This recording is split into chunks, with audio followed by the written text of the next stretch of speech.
Donc là, on a ça. Alors, comment faire ça par le calcul?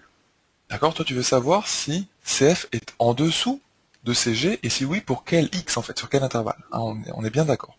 Eh bien, comment faire ça par le calcul? Bah, il faut tout simplement résoudre, tu vas voir, ça va te paraître tout bête, il faut tout simplement résoudre f de x inférieur. Alors, oui, tu peux faire f de x moins g de x, mais tu vas voir que ça va revenir au même, hein. F de x inférieur à g de x. Tu résous, en fait, tu résous cette inéquation. Parce que ça, tu comprends bien, f de x inférieur à g de x, ça te dit bien que la courbe de f en dessous de celle de g. D'accord? Ce qui revient un petit peu au même calcul que le tien. Mais toi, tu oublies un petit peu quelque chose quand tu me dis juste f de x moins g de x. F de x moins g de x, c'est juste la différence entre f de x et g de x, mais ce qu'il faut étudier plus particulièrement, c'est le signe de ça. Et donc là, imaginons. L'idée, pourquoi on fait ça? Pourquoi on fait ce calcul-là? Même si ça paraît assez intuitif. Et imaginons que j'ai la courbe de f. Hop. Imaginons que j'ai la courbe de g. Un truc comme ça. Hop. Donc c'est g, et là c'est f. Hop, ça c'est la théorie, hein, mais c'est juste important pour comprendre d'où vient ce calcul bleu. Et ben, on est d'accord que si je prends un x, n'importe où, Victor, je vais le placer là, eh bien, où est le g de x? Le g de x, on est d'accord, il faut monter sur la courbe noire, et là, hop, on reporte ça sur l'axe des y, et on obtient g de x ici. Hein, c'est un nombre, hein, g de x. Hein, faut pas dire que g de x, par exemple, souvent on dit ça, en allant un peu vite, on dit g de x, oh bah c'est une fonction.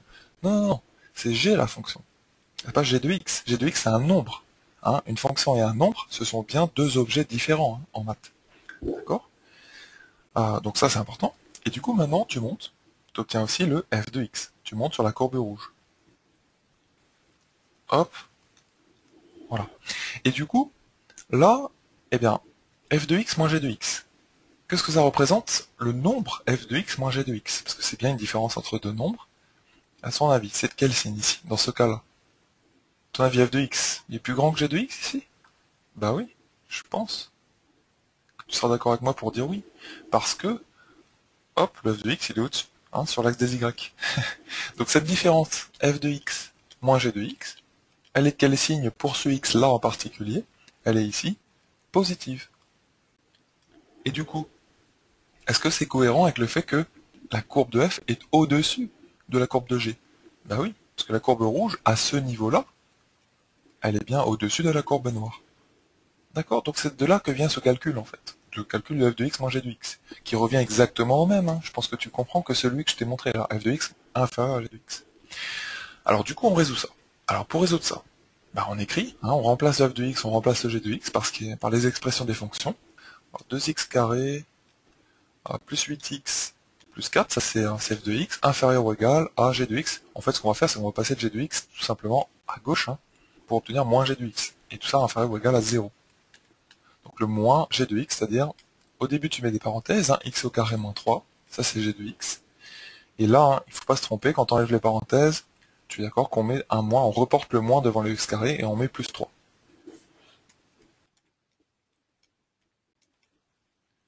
Plus 4, moins x carré, plus 3. Inférieur ou égal à 0. Alors Mema demande pourquoi on laisse pas le f de x et le g de x de chaque côté. Bah en fait c'est pour regrouper les x ensemble. Tu vois, comme ça on obtient une équation avec du 0. Ça c'est important, c'est une technique qu'on voit dès la seconde, hein, qui permet en fait de s'attaquer maintenant à une équation, de la transformer en une étude de signes en fait. Là il suffit plus que de savoir si ce truc-là, enfin quand est-ce que cette chose-là est négative et moins. Tu vois, donc en fait on va dessiner le tableau de signes de ça. Donc d'abord, voilà, et là on simplifie. En fait ça permet, hein, c'est ça le truc, hein, résoudre une équation, bien souvent une technique, hein, c'est de transformer le problème en un tableau de signes en fait. Hein, donc il faut obtenir un 0 à gauche ou à droite du symbole inférieur ou supérieur. Là donc on obtient x carré, niveau de x, je peux les barrer. N'hésitez pas à barrer au crayon à papier les termes desquels vous êtes déjà occupé. Hein. Comme ça laisse la place pour les autres, on voit bien là, hein, on visualise bien. Il reste le 8x, il reste le 4, le 3. Donc plus 8x, ok je le barre, on s'est bien occupé de lui, plus 7. Voilà. Et ça doit être inférieur ou égal à 0. Alors moi ce que je t'encourage à faire, vu que là, C'est ce qu'on appelle en fait une inéquation du second degré. Parce que tout simplement, ici on a un trinôme, c'est-à-dire un polynôme du second degré, de la forme ax carré plus bx plus c. Donc là, moi je calculerai delta.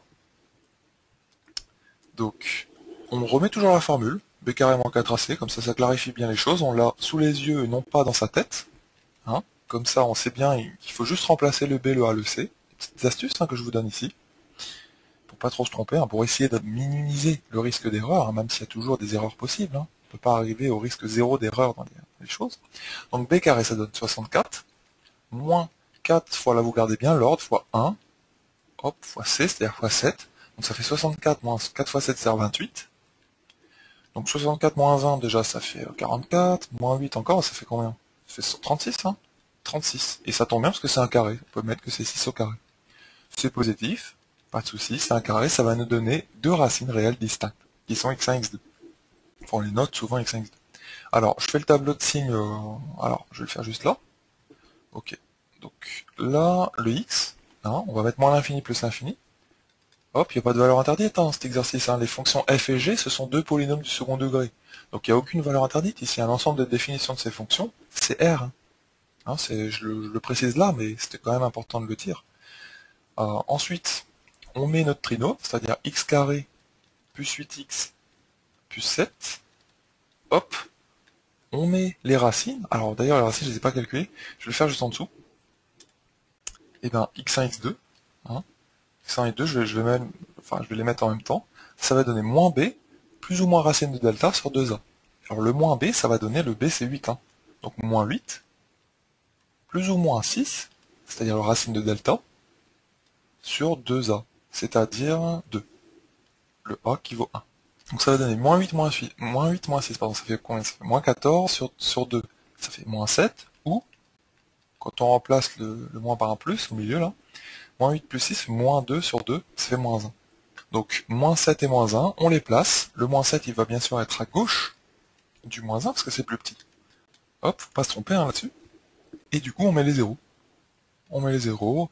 Et là, on connaît notre cours. C'est pas très dur de s'en rappeler, en fait. Parce que notre parabole, la parabole de cette chose-là, que j'encadre en rouge, c'est une parabole qui est tournée vers le haut. Parce que le A, il est positif. Donc, c'est quelque chose comme ça. Donc, elle coupe deux fois aussi l'axe des abscisses. Donc, je peux faire l'axe des abscisses, parce qu'il y a deux racines. x1, x2. Donc le signe, on le voit direct. C'est plus, sur moins l'infini jusqu'à moins 7, c'est moins, c'est plus. Donc là, nous on cherchait quand est-ce que c'était négatif. C'est négatif ici. Entre moins 7, enfin sur l'intervalle moins 7, moins 1. Donc, on revient à notre problème. Nous, notre inéquation de base, c'était ça. Mais en fait, elle est équivalente. Tout ça, on a fait des transformations qui sont équivalentes à rechercher quand est-ce que cette chose-là est négative. Et bien, c'est sur moins 7, moins 1. Donc en fait, CF est en dessous, correspond au symbole inférieur ou égal, de CG sur moins 7, moins 1. Donc on se rappelle des choses. Pour étudier la position relative de deux courbes, entre deux fonctions, deux courbes de fonctions, eh bien on fait l'une moins l'autre. Et on regarde le signe de ça. D'accord? Si c'est positif, la première courbe de la première fonction, elle est au-dessus de l'autre. Si c'est négatif, c'est l'inverse. Alors, tu n'es pas forcément obligé d'écrire le trinôme sous sa forme factorisée. Tu peux très bien l'écrire sous sa forme factorisée si tu veux. C'est-à-dire transformer cette inéquation que j'ai encadrée en bleu clair, la dernière, par x moins x1, c'est-à-dire plus 7, facteur de x moins x2, c'est-à-dire plus 1, moins 1, inférieur à 0. Il n'y a pas de souci, tu peux faire comme ça. Et après, mettre x plus 7, x plus 1 dans ton tableau, etc. Mais bon, vu que c'est un trinôme de second degré, qu'on connaît notre cours là-dessus, on utilise directement le cours. Tu vois? Et tu peux mettre très bien à côté du tableau, la règle générale, c'est-à-dire la règle générale, un trinôme qui possède deux racines et du signe de A sur toute forme en infini x1, du signe de moins A sur x1, x2, tu le rappelles en une phrase comme ça. Je pense que ça c'est mieux. Comme ça, le prof sait d'où ça vient, ton plus, ton moins et ton plus. Sinon, tu fais comme tu as fait. Tu écris ça d'abord. Et par contre, là, il faut bien faire apparaître le x plus 7 et le x plus 1 avant dans ton tableau. Et là, pas besoin de rappeler la règle sur le trinôme, parce qu'en fait, tu l'utilises pas. Tu utilises la règle du signe d'une fonction infinie. Là, les fonctions affines, x plus 1, x plus 7 sont des fonctions qui sont croissantes, donc c'est moins plus pour les deux. L'une s'annule en moins 7, l'autre en moins 1, et voilà. Et on retrouve bien sûr notre plus moins plus en rouge. Là, on vient de trouver en fait que f de x moins g de x est inférieur à 0 sur, pas n'importe quel intervalle, hein, sur moins 7, moins 1. Voilà, en particulier. Voilà, donc f de x est plus petit que g de x sur cet intervalle. Donc la courbe de f est en dessous de cg sur cet intervalle. Voilà, voilà. Donc retiens bien aussi ce que je veux te dire par là. Retiens bien cette petite technique pour comparer deux nombres, qui est plus large que l'étude de la position relative de deux courbes. La technique pour comparer deux nombres, c'est étudier le signe du premier nombre moins le deuxième.